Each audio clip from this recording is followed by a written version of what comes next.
Sa video na ito, ating pag-uusapan kung paano ba mag-request para sa easy return.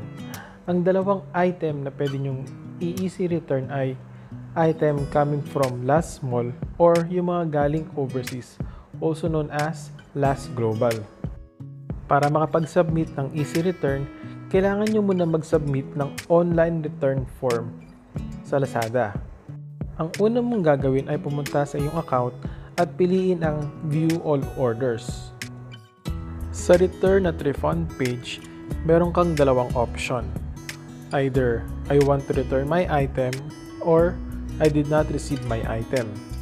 Para sa I want to return my item, ito ang mga pagpipilian mo.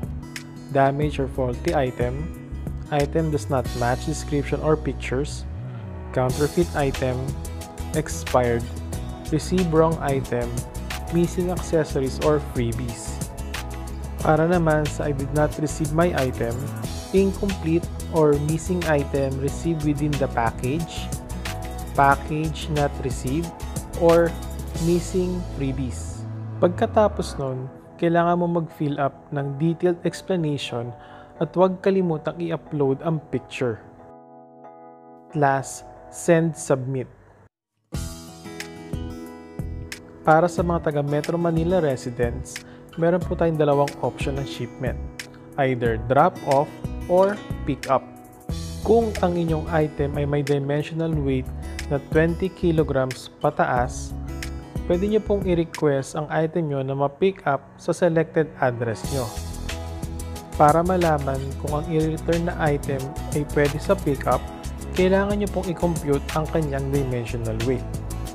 Para gawin po yun, kailangan nyo muna i-compute ang volume. Ang volume po is equals to length times width times height. And then, i-divide nyo yung volume by 3,500 para makuha ang dimensional weight. After computation at ang weight ng inyong item is less than 20 kilograms, you can only drop off your item. At kung item nyo naman is equals to 20 kilograms and above, you can request a pickup for your item. Punta lamang sa link na nasa inyong screen. Once done, i-prepare lamang ang mga item bago pumunta sa pinakamalapit na LBC. Number 1. Properly pack your item. Include manual or user guide, invoice, accessories, and freebies. Number 2. Print return label or list down return tracking number. Number 3. Inform the LBC personnel that your item is for Lazada. At good news po!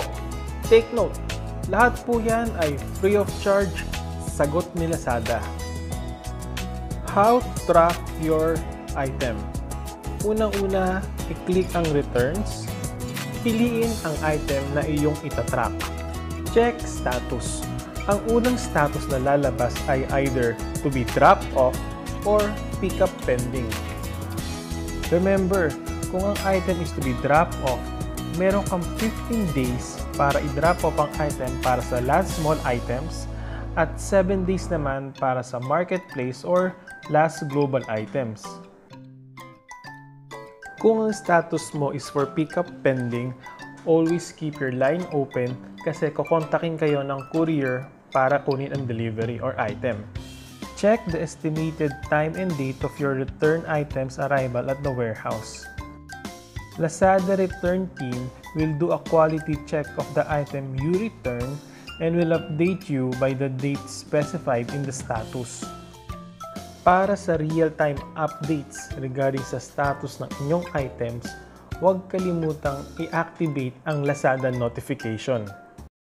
If you like this video, hit the like button, share it with your fellow bosses, and be sure to subscribe.